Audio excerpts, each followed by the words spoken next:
Bienvenue à cette dévotion matinale. Alors que nous plongeons dans la richesse de la parole de Dieu, nous vous invitons à considérer de soutenir cette émission. Votre générosité est essentielle pour nous aider à développer différentes ressources de formation pour apprendre et grandir comme disciples de Jésus. Merci d'être une bénédiction pour ce ministère. Que Dieu vous garde. Bonjour tout le monde! Comment ça va ce matin? Ça va bien, toi? Oui, ça va bien. Donc, on est rendu à 2 Pierre et on se rappelle, hier, on commençait un sujet assez délicat où est-ce qu'on parlait des faux prophètes. Donc, on va relire le verset 1 du chapitre 2. Il y a eu parmi le peuple de faux prophètes et il y aura de même parmi vous de faux docteurs qui introduiront sournoisement des sectes pernicieuses et qui, reniant le maître qui les a rachetés, attireront sur eux une ruine soudaine. Plusieurs les suivront dans leur dérèglement, et la voie de la vérité sera calomniée à cause d'eux. Par cupidité, ils vous exploiteront au moyen de paroles trompeuses, eux que menace depuis longtemps la condamnation et dont la ruine ne sommeille point. Car si Dieu n'a pas épargné les anges qu'ils ont péchés, mais il les a précipités dans les abîmes de ténèbres et les réserve pour le jugement, il n'a pas épargné l'ancien monde, même s'il a sauvé 8 personnes, dont Noé, ce prédicateur de la justice, lorsqu'il fit venir le déluge sur un monde d'impies.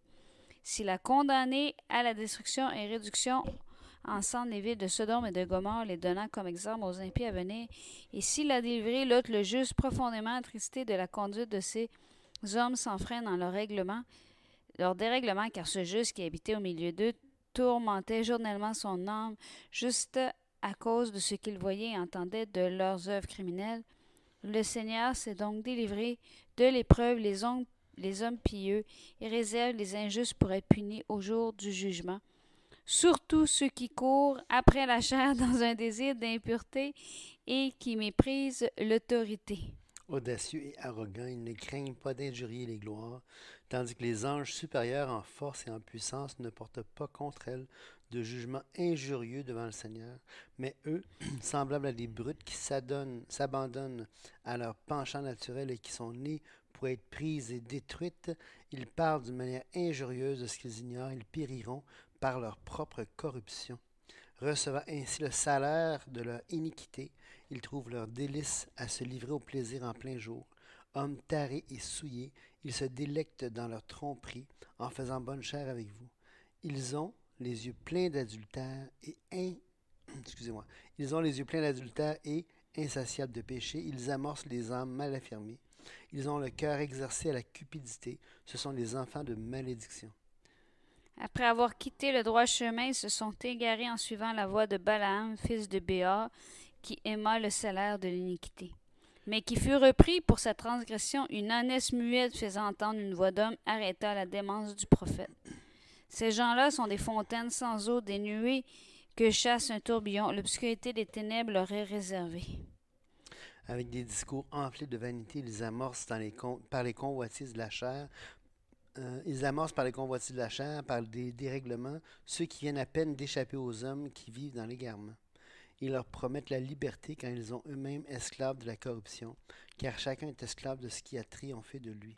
En effet, si après s'être retiré des souillures du monde par la connaissance de Jésus-Christ et Sauveur, par la connaissance du Seigneur et Sauveur Jésus-Christ, ils s'y engagent de nouveau et sont vaincus, leur dernière condition est pire que la première, car mieux valait pour eux n'avoir pas connu la voie de la justice que de l'avoir connue et de se détourner du saint commandement qui leur avait été donné.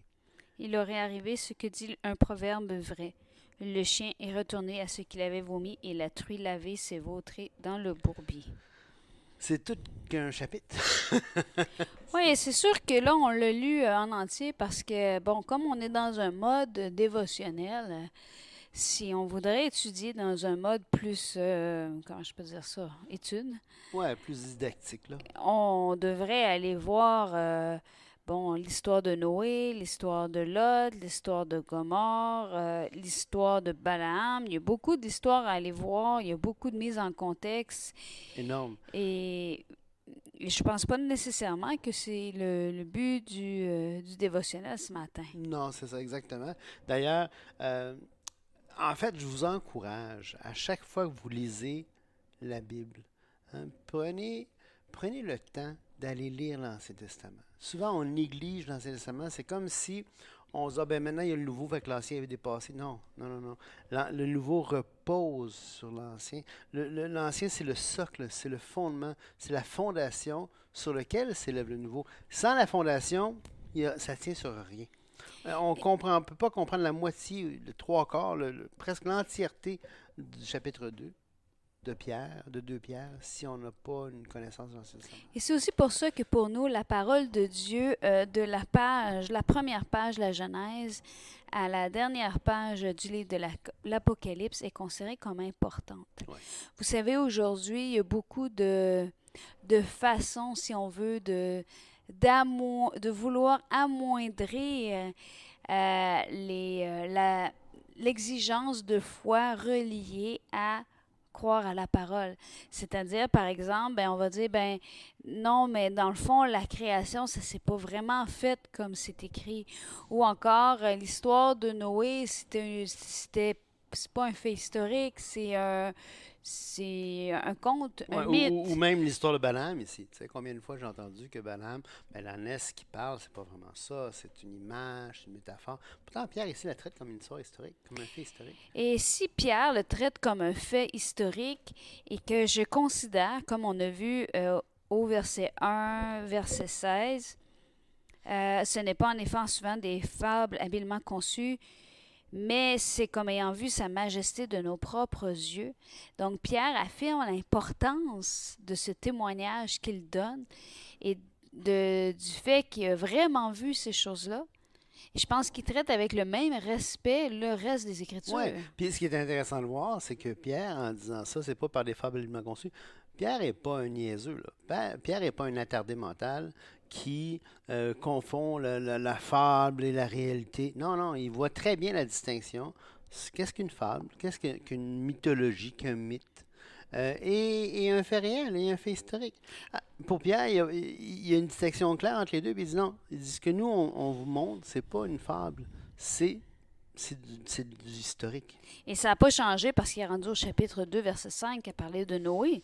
Non. Ou parce qu'il est en train de parler de Sodome et de Gomorrhe. D'un point de vue archéologique ou d'un point de vue historique, il y a des traces dans l'histoire, dans ce qu'on peut même observer encore aujourd'hui, qui corrobore, c'est-à-dire le récit de Noé ou encore Sodome ou Gomorrhe, ou même, je pense à Tyr dans l'Ancien Testament, il y a des traces historiques. Mais bien sûr, prendre le temps de regarder ça, c'est au-delà du dévotionnel. Donc, on va retourner au dévotionnel. On est dans le dévotionnel.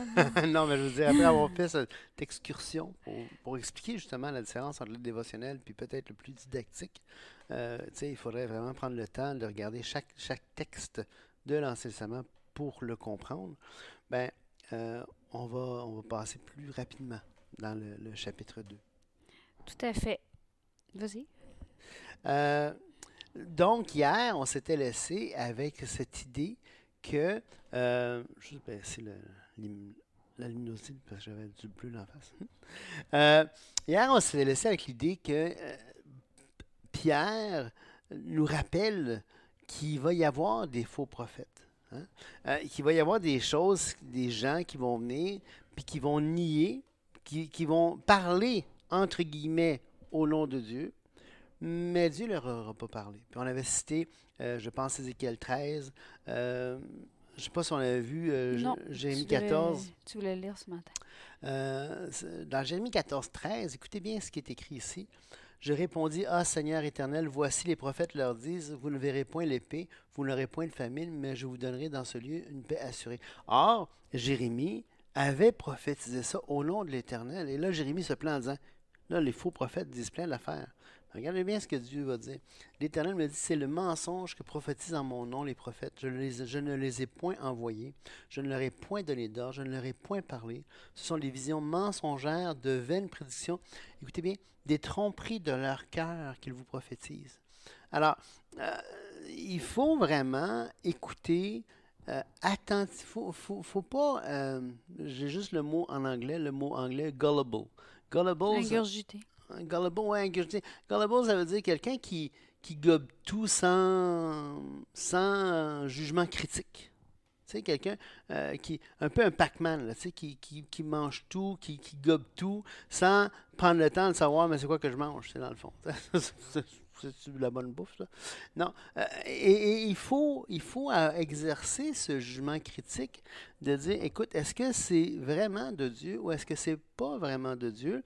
Et la seule règle objective qu'on a, pour reprendre ce que je lui disais tout à l'heure, ben c'est les Écritures. C'est ça qui va dire, ben écoute, encore comme on disait la dernière fois, si ça contredit l'Écriture, d'ores et déjà, on peut le mettre aux poubelles. Si c'est pas dans l'Écriture, Le temps va le dire. le temps va le dire. Tu sais, l'absence d'une preuve, c'est pas une preuve d'absence, mais c'est pas une preuve de présence non plus. Ce que ça veut dire, c'est que c'est pas parce que la Bible ne parle pas de quelque chose que ça peut ne pas être vrai. Et en même temps, c'est pas parce que la Bible parle pas de quelque chose que c'est vrai. Donc, si ça n'en parle pas, si c'est silencieux, c'est silencieux. Donc, j'ai pas à. Personne ne peut me faire croire quelque chose en tant que personne qui me tient devant Dieu. Personne ne peut me dire, tu es obligé de croire quelque chose qui est absent des Écritures. Tu sais, puis je suis libre à cet égard-là. Je peux dire, écoute, c'est ton opinion. Moi, je m'en lave les mains, c'est cette opinion-là. Je le vois pas dans les Écritures. Et tant aussi longtemps qu'on est honnête devant Dieu, qu'on marche devant Dieu, en disant, écoute, moi là, je vais le croire. Tout à fait. Et ben, si on revient au passage, à la suite du passage, il y a quand même une idée intéressante qu'on peut tirer sans rentrer dans les détails de Noé, de Sodome, de Gomorrhe, de Lot, ainsi de suite. C'est la conclusion un petit peu qui va être présentée au verset 9. Le Seigneur s'est donc délivré de l'épreuve les hommes pieux et réservé les injustes pour être punis au jour du jugement. Et je tiens à vous dire que parfois, délivré de l'épreuve, on a quand même les yeux, comment je peux dire ça? On a quand même un regard très restreint. On a souvent des œillères chaque côté des yeux. Je me mets à la place de Lot pour raconter un peu l'histoire quand même. Lot restait dans la ville de Sodome et de Gomorrhe. Ben, il vivait dans une des deux, pas dans les deux. Bien écarté. Et quand il était parti avec Abraham, lorsqu'ils avaient pris chacun leur route, parce qu'il s'appelait Abraham à ce moment-là, Oui.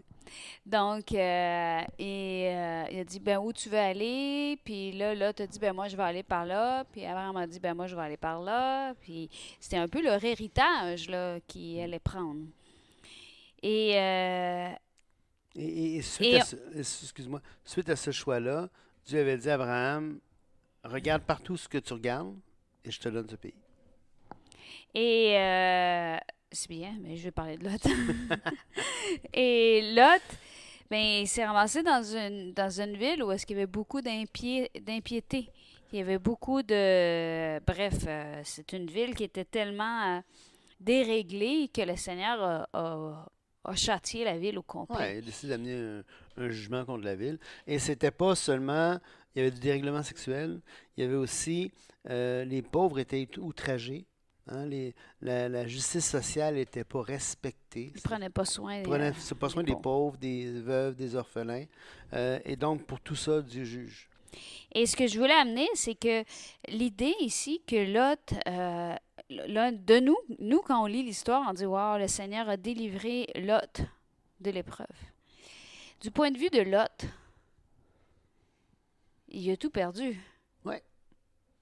Il s'est ramassé dans une espèce de grotte après. Il a tout perdu. Ouais. Et le discours du Seigneur, c'est il a délivré de l'épreuve. Il ne faut pas oublier que le moment où est-ce que Lot a sorti de la ville, et là c'est là que j'amène le point de vue dévotionnel un peu, pour lui, c'était pas une délivrance. Non, d'ailleurs, sa femme a regardé en arrière, puis elle a été jugée comme telle, parce que l'ange avait dit, retourne-toi même pas. T'sais. Oui, fait qu'en plus, il a perdu sa femme. Ouais. Donc, parfois, on a ces espèces d'œillères-là parce qu'on regarde le succès de l'un, le succès de l'autre, on regarde autour de nous. Et encore une fois, même lorsqu'on regarde les autres, on a des œillères. On ne sait pas comment ils vont, on ne sait pas comment ça se passe dans leur maison, on ne sait pas comment ils vivent à l'intérieur, on ne sait pas les combats, on ne sait pas s'ils font de la dépression, on ne sait pas. Mm. Et on regarde, puis on dit, ouais, mais regarde, moi, je vis ça, puis cette personne-là vit pas telle affaire, puis pourtant, elle marche pas pour Dieu, puis regarde, moi, je devrais être délivré de l'épreuve, parce que, tu sais, je suis pieux, puis pourquoi les injustes sont pas punis? Mais rappelons-nous, on ne voit que dans une direction, à un moment X dans le temps, on n'a jamais tous les paramètres. Non. Et c'est une leçon d'humilité, de se rappeler que juge-toi toi-même, regarde ta marche.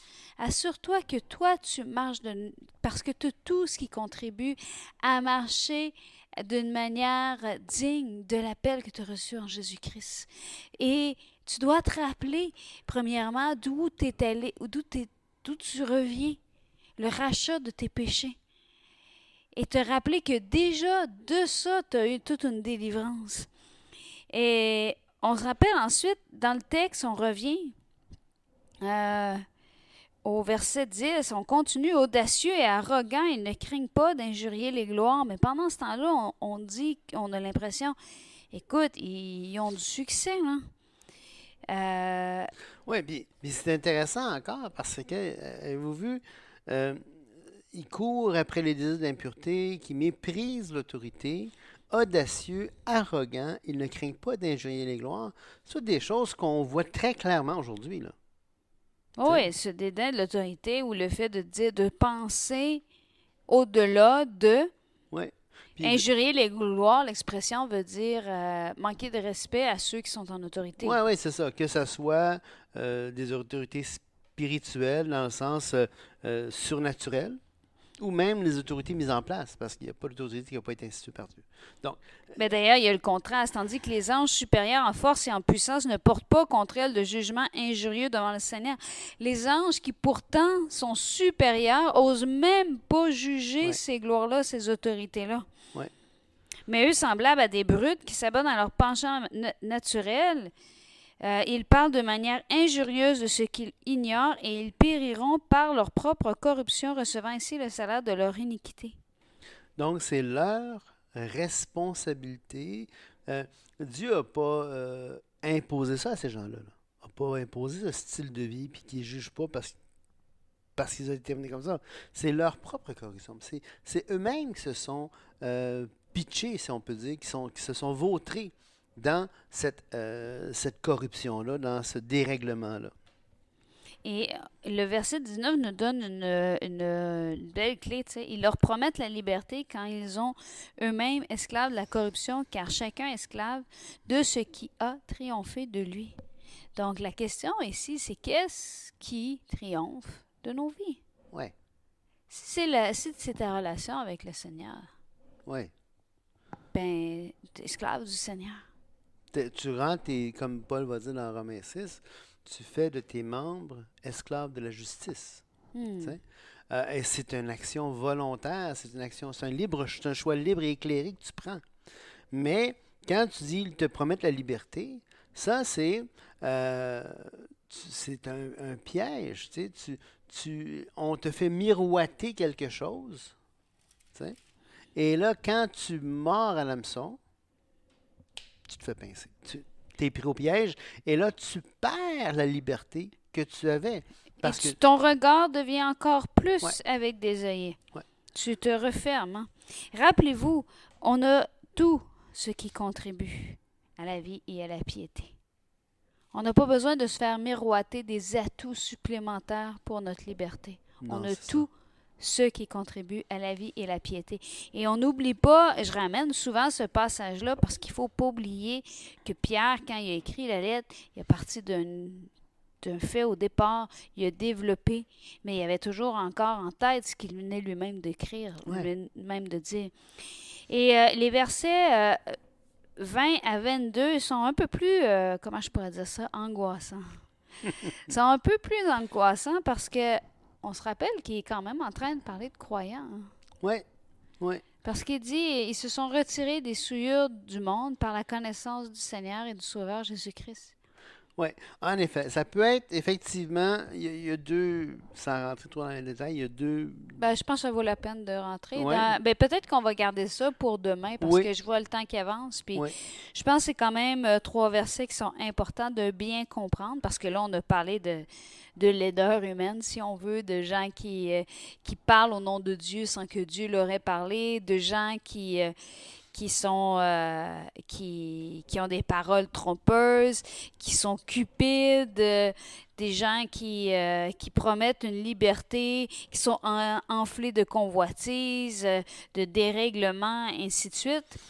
Et là, on arrive avec les versets 20, 21, 22 qui peuvent amener quand même une certaine angoisse. Fait oui. que prenons Demain. le temps Oui, demain de bien décortiquer ça. oui. Mais On va reprendre à partir du verset 19, je pense, demain. Plus précisément, on va rentrer plus dans une étude, hein, plutôt que ce qu'on a fait jusqu'à présent dans le chapitre 2, on a été plus dévotionnel, plus en surface. Demain, je pense qu'on va prendre le temps de plonger dans ce texte-là. oui, puis quand on dit, encore une fois, quand j'ai amené au début que c'était dévotionnel, c'est juste parce qu'on ne veut pas non plus... on a fait vraiment, si vous suivez notre étude de Proverbes, on a fait un pas à pas dans le texte, Oui, dans le livre de oui, Proverbes, et oui. ça nous a quand même pris 65 épisodes. Oui, Donc, pour rester plus dans le dévotionnel, c'est juste pour ça que j'ai amené ça au oui, puis, départ, mais ça ne nous empêche pas, certainement, dans un dévotionnel, il faut aussi aller puiser oui, des oui, c'est ça. perles. Et je pense que dans 20, 21, 22, on a des perles qu'on va C'est découvrir comme demain quand ensemble. on prend une petite randonnée en voiture, Julie et moi. Habituellement, on fait juste conduire, puis on regarde le paysage, c'est fantastique. Parfois, on va arrêter, puis Prendre des photos. prendre des photos, s'attarder à un endroit en particulier. Et puis en plus, après le Pierre, on va s'attaquer à l'épître de Jude. On avait dit Philippiens. Ah, mais je pense qu'on va finir Jude. Parce que c'est le même thème. C'est Jude puis Pierre, c'est comme deux faces d'une même médaille Et presque. mais là, on va vous laisser parce qu'il est déjà l'heure de vous souhaiter une Oui, très belle journée. que Dieu vous bénisse, au revoir.